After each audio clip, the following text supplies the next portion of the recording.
What can we expect in a Backrooms sequel? Let's talk a little bit about it. What's your favorite scary movie? Be afraid. Be very afraid. I want to be a fighter, like you. Oh, let it burn! Let it burn! Did you miss me? You have to shoot them in the head. They always come back. The boat can leave now. Tell the crew. Well, sometimes that is better. Good luck. Hey everybody, I'm Killjoy Jake. Today we have some really exciting horror updates to get into, but before we do all of that, please make sure to like this video and subscribe to this page for more update videos just like this one. I'll help you stay up to date with all the crazy horror news that's going on in the world, because there's a lot of it. Especially after this past month we just had. May 2026, easily one of the craziest months for horror I have ever covered. Alright, now let's get into the news. Zack Snyder is going to direct a brand new take on John Carpenter's Escape from New York. This is a really interesting director to be tackling this kind of material. The studio has been trying to do some sort of reimagining of the original with a ton of different directors, the most notable names being Robert Rodriguez, Leigh Whannell, and most recently, Radio Silence. I was actually covering the whole situation with Radio Silence before they dropped out to do this new Mummy project that comes out next year. I'm also super excited for that. Sadly, these days, if you talk about Zack Snyder as a director, you can only have one of two opinions. He's the greatest director who's ever lived and Man of Steel is the greatest movie that's ever been made, or he's absolute trash and James Gunn is way better. I think that whole argument is a little ridiculous. Two very different filmmakers that, yes, have worked together on various projects, but like, I like both of those dudes. I think they both make some pretty good movies. We really just need to put that debate to bed. Both are successful for a reason. Man, they both got something cool going on that either works for you or it doesn't, and that's okay. Something I love specifically about Zack Snyder's more like sci-fi or horror stuff is that he really does have a really unique and dark tone about his work. I really like a lot of his darker stuff, if it's his zombie movies that totally kick ass, like Army of the Dead or his Dawn of the Dead remake, which is still my favorite movie from his entire catalog, or Watchmen, which I think is easily one of my favorite superhero movies. Possibly a controversial take there. Some people hate that flick to death. I don't get it. I think it rocks. This is gonna work really well in my opinion for something like Escape from New York, which already is so vibey, man. This movie is running on vibes and performances. That is the one thing I know Zack Snyder will certainly bring to this project, that dark, unique vibe of his. Mixing that with John Carpenter's blue-collar hero action, I think we're gonna make something really unique with this. Personally, I have a lot of faith in this project. I'm really excited for it. Let me know your thoughts about it down in the comments below. Also, just to throw another hot take out there, Escape from LA isn't that bad. Adam Wingard is a guy who really doesn't get his flowers in the film space too often. He directed some pretty cool VHS segments, and also two of my favorite horror movies from the early 2010s, You're Next and The Guest. The Guest in particular features one of my favorite performances from Dan Stevens, and You're Next is probably one of the best slasher whodunits out there. From the trailer alone, Onslaught looks like it's a companion film with The Guest, however. It follows a rogue squad of genetically engineered super soldiers that break loose in the desert. A badass army sniper, played by Adria Arjona, must unleash hell upon them to protect her young daughter. Horror fans are already comparing the trailer to Terminator 2, as Adria Arjona's character is absolutely giving off some Linda Hamilton vibes. The cast for this one reteams Adam Wingard with a lot of people that he's worked with in the past, like Rebecca Hall from the Godzilla vs. Kong films, as well as Dan Stevens from The Guest. I'll also mention that Drew Starkey is in this one from the Hellraiser reboot, as well as one of my personal favorite shows, Outer Banks, over on Netflix. Oh, and Michael Biehn is in this from The Terminator, because of course he is. This one is on my radar for a couple of reasons. The trailer is super badass. It's directed by Adam Wingard. It's co-written by Simon Barrett, also another VHS alum. And this cast fucking rules. Did I mention that Eric Wareheim is also in the cast from Tim and Eric? Like, what the fuck? Everybody is in this movie. Onslaught arrives in theaters on September 4th. Will you be watching it?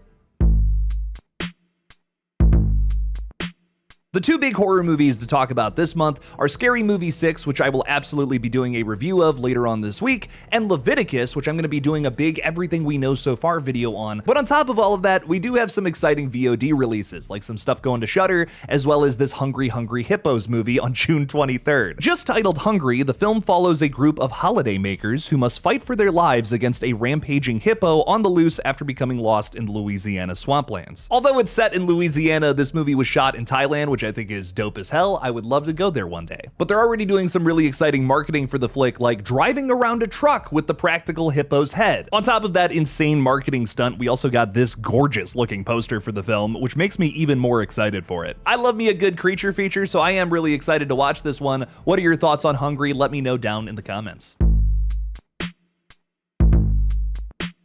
A brand new limited series is in the works based off of Alfred Hitchcock's The Birds. Let's talk a little bit about it. Deadline reports that Sarah Snook will be starring in the limited series, and Tom Specially, the writer of Watchmen, a movie we've oddly already talked about in today's video, will be writing it. It's being described as a present-day reimagining of the Hitchcock thriller, and led by a new female protagonist, Myra Mossy, obviously Sarah Snook. The plot of this new take follows magistrate Myra Mossy as she returns to her isolated Alaskan hometown for a routine presumptive death hearing, expecting a simple cold case. Instead, she finds her childhood friend's bullet-ridden body. When Myra is forced to step outside her role as judge to untangle the mystery, nature itself turns hostile with a wave of bird attacks. Now Myra isn't just trying to close a case, she's fighting to survive in a place where death lurks in both the shadows and the skies. Hopefully this will be better than the 1998 Gus Van Sant remake of Psycho, where they literally used the exact same script and only changed a few things, like having Norman, you know, because that's what the 1960 film is missing. Young Sang-ho, the director of Train to Busan, has a brand new zombie movie coming out very soon here called Colony. It might not be a continuation to that universe like Peninsula from a couple years ago, but Colony looks fucking awesome. Not only is it getting rave reviews, but we've also seen a crazy marketing stunt for it recently, where some zombies from the flick are actually entering theaters before people go to watch it. Zombies is my #1 irrational fear. This would scare the ever-loving shit out of me. Now, Train to Busan, I think, is still the best film I've seen from this guy. Peninsula, though, still really good. Something specifically I loved about Peninsula that Train to Busan never really hit on is this idea that the zombies all kind of like morph together into one creature. One of my favorite scenes from Peninsula features one of our main characters having to fight like this conglomerate of zombies that's coming after him. Colony seems to be taking that idea from Peninsula and making the entire film about that. We're even seeing the zombie performers in this little viral stunt start to mesh together by the end in this insane looking shot. If you're as obsessed with the undead as I am, then make sure to go out to the theaters here in the States on August 28th when this one finally releases. This is one I am not going to miss in the theaters. We got a brand new creepy ass shot from Eli Roth's Ice Cream Man, and a new trailer is dropping tomorrow. So just so everyone knows, tomorrow's video is gonna be all about that. This shot features the titular Ice Cream Man, played by Ari Millen, using those big ass peepers to see through this glossy door. Also, what's up with that creepy red light in the background? I love this shot. The initial teaser for Ice Cream Man didn't really tell us a whole lot about the characters, just kind of set the table for what this crazy idea ultimately is. The Ice Cream Man gives out these treats to the kids, and then they start killing everybody in town. I think with tomorrow's trailer, we're actually going to meet some of the characters who are affected by this nonsense. Ice Cream Man arrives on August 7th, and it'll be the first feature through Eli Roth's horror section that he's actually directing. I am unreasonably excited for this. Tim Curry has just joined the cast of Scream 2 Sudden Death. Now, you might remember from the original Scream, and I'm sorry if I'm spoiling this for anybody, go watch that movie, it's good. But to spoil one of the cameos, Tim Curry does show up very briefly during a post-credit scene. He's teased to us as like the Master Lockwood, basically the guy pulling all the strings. Now, today's announcement tells us that Tim Curry is going to have some sort of expanded role in the sequel, and I'm thinking he's gonna be our Lockwood this time around, replacing Jeffrey Combs, who of course, another spoiler here, got his head chopped off. Now, I'm not gonna lie, today's update is a little bit of a downer because it is super exciting to see Tim Curry return to film after all this time and have such a presence in horror. But that post-credit scene also featured Tony Todd, who of course is the Candyman and Bloodworth from Final Destination. They were kind of hyping up the sequel to say that Tony Todd is going to be the new Lockwood, the new guy behind all of the games, but sadly he passed away at the end of 2024. While it seems like the initial plan was to make him the Lockwood in the sequel, I think now they're just having Tim Curry be like the main Lockwood of whatever this is about to be. We learned from director Michael Levy himself here on this page exclusively that the film will be set in a hospital, which was kind of teased to us at the end of Scream 2024. You can check out that interview and my reaction to the original Scream in a video here on this page if you want to learn more. I am so excited to see the icon himself, Tim Curry, kind of come back to film in more of an expanded role. This is going to be a ton of fun. What do you guys think? Let me know down in the comments. Speaking of Terrifier-adjacent projects, Lionsgate has just announced that they're working with Damien Leone on a brand new film not set in the Terrifier universe, something called Tortures of the Damned. All we've seen from the film so far is this poster that features some horned wings, and it's being described as very different in tone than the Terrifier movies with a heftier budget. Alongside Lionsgate is Ghost House Pictures producing the flick, which is of course Sam Raimi and Robert Tapert's company. So the man behind Evil Dead is working with the man behind Terrifier on whatever this is about to be. Oh my god, my horror heart is just gonna melt out of my asshole. Now fans are already speculating what the hell this could be about, and really the only clue we have so far is this poster with the horned wings. It's reminding me a lot of that TV movie Gargoyles, which I don't know if anyone here has seen before. And I'm bringing this up to say that we really don't have any like great gargoyle movies. It would be super dope if Damien Leone made like an absolute banger in that field, something that I'd argue we don't really even have right now. At least I haven't seen a great Gargoyles movie yet. It's a really creepy concept, however, and I'd love to see it brought to the big screen in a way like never before. And if anyone's gonna do that, it's Mr. Damien Leone. Whatever this is about to be, you know I'm already super excited for it. A new trailer for The End of Oak Street has arrived this week, and it features the neighborhood getting eaten alive by some feathered dinosaurs. The movie follows a family whose neighborhood is transported back in time to when dinosaurs ruled the earth, so either the Jurassic or Cretaceous period, assumably. The parents here are played by Anne Hathaway and Ewan McGregor, and the movie was written and directed by David Robert Mitchell, the guy behind It Follows, one of my favorite horror films of all time. Fingers crossed that Disasterpiece is doing the score. This is a great example of Hollywood taking more chances on weird-ass original ideas opposed to just throwing more money at these IP movies that really have lost their luster. Let's be honest, this is horror adjacent at best. This is a family adventure film, but it feels so fresh and original, I have to talk about it on this page. I think that our neighborhood has moved. That's why I'm going to be promoting the hell out of it until its release on August 14th. This is the kind of movie we need in theaters, man. Great mystery, great advertisements so far, and also a stellar fucking cast and idea. Honestly, one of the movies I'm the most excited for moving into the rest of the year. I can't wait for this one on August 14th.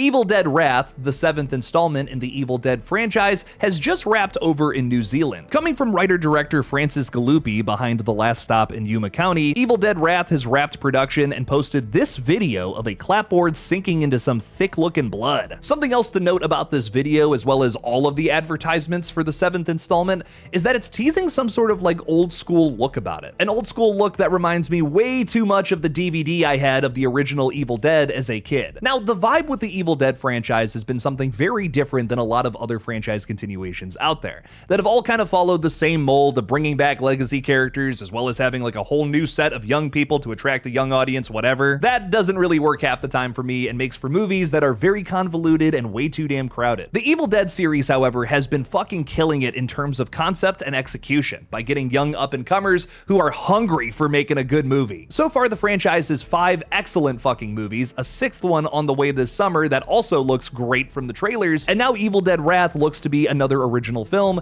that I don't think is gonna feel like the last couple of movies in this series. I can already tell from the way that they're advertising it, from the way that this one looks super old school, that I think Francis Galuppi's movie is going to be set back in the early 80s when the original Evil Dead movie came out. It might even be trying to replicate the same style as the original Evil Dead movie, which is something I have been begging for from the most recent films. If you guys have been watching this page for a while, you know that the Evil Dead series is easily one of my favorite franchises of all time. But my #1 criticism of the most recent movies in the series is that they look way too damn clean. Something I love about the original Evil Dead especially is the way that it just looks so fucking dirty and scrappy. It kind of has that same feel as the original Texas Chainsaw Massacre, where I feel like I shouldn't be watching this. Like I found an old VHS tape up in the attic, popped it in, and it just started playing this. I wish the new movies kind of replicated that style. I think they would be scarier and way more effective overall for it. Could Evil Dead Wrath be answering my terrifying prayers? Well, we'll just have to find out on April 7th of 2028 when this one finally releases. In the meantime though, we have a whole ass other Evil Dead flick to dissect on July 10th, which I'm also super excited for. Evil Dead fans are eating good, baby. Our biggest story of today's video is talking all about Kane Parsons' The Backrooms. If you're somebody like me who absolutely loved The Backrooms, make sure to check out my review if you haven't seen it. You're probably craving more, because although I did love that original movie, it did leave a lot to be desired. Now, I did a little research on the film because I was curious as to where it was set in the time period of the web series, and I guess it's actually a prequel to most of the stuff that happens during Kane Parsons' videos. With the movie's worldwide total already sitting at 117 million only after its opening weekend, holy fucking shit. This movie is a major hit at the box office, and we will surely be getting more. Now the question is, does Kane already have some ideas? Variety asked Kane Parsons if he had any ideas for a Backrooms continuation, and he said, without a doubt, Backrooms has always been planned to be more of a series that goes outside the confines of this film. If anything, I would say this is a bit of a foot in the door that would lead to more of a progression towards the true root of the narrative, which has been set up online for years, but a version that maintains accessibility and lets this be the way in. He reassures fans, saying, for people who are into it, I've got a contract. I've got very specific things that I'm working on. Things are in the works right now, and I am eager to be able to talk about, but currently it's still in a secret mystery world. Based on the way that Kane is talking about it, I feel like whatever the sequel is going to entail will be something revolving around the Async company, and we actually already have a clue as to how that is going to unfold. Mark Duplass, who plays the face of the company in the feature film itself, actually made a post over on Instagram kind of hinting at this. I don't know if there's anything else to be done with the characters of Clark and Mary, but I do think Async, this company that's lurking in the background, kind of studying the Backrooms and what they are, I think there is still a ton of story there, something that could drive through multiple sequels. There's still a ton of questions that we can explore in future films, like why are just portals to the Backrooms opening up everywhere? And is this company kind of perpetuating that? Based on the web series, we know that Async has opened some sort of portal to the Backrooms and is trying to monetize it. They're trying to use all of this extra space to solve the housing crisis and just used for storage, all that kind of crazy shit, but all these entities in there are making that kind of difficult. Also, the feature film doesn't even really touch on the bacteria that's growing in the Backrooms that is also attacking people that enter there. So could that come into play in whatever comes next? Because that shit's also fucking scary. I am dying for more from Backrooms after that first little taste at the theater. What do you guys think though? Let me know down in the comments.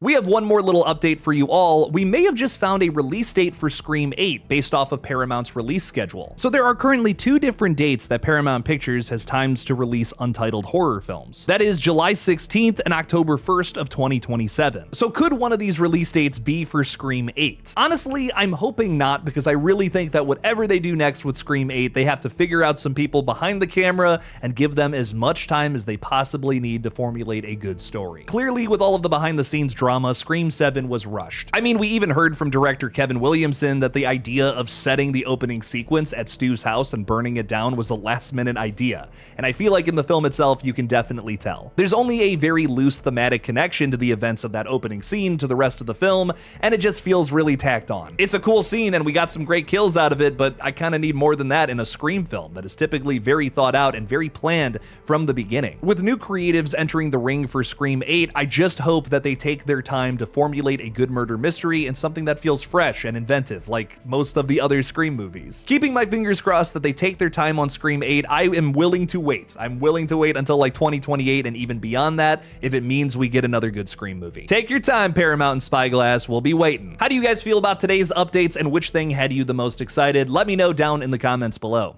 Thank you all so much for watching. Please subscribe, and as always, don't forget to kill it out there, y'all.